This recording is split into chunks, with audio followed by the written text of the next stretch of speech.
शिवजी हमारा पिया पना नजर रखिया।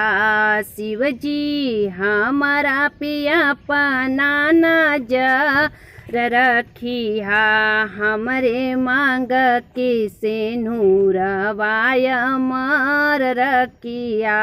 हमरे मांग के सिंदूरवाय मार रखिया।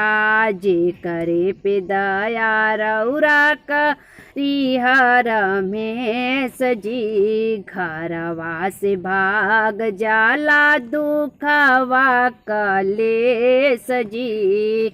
जे करा पे दया रौरा करिहर में सजी। घरवा से भाग जाला दुखवा कलेस जी। कि अपने चरणों में आठों पहर रखिया। कि अपने चरणों में आठों पहर रखिया। कि हमरे मांग के सिंदूरवाय मार रखिया। कि हमरे मांग के सिंदूरवाय मार रखिया।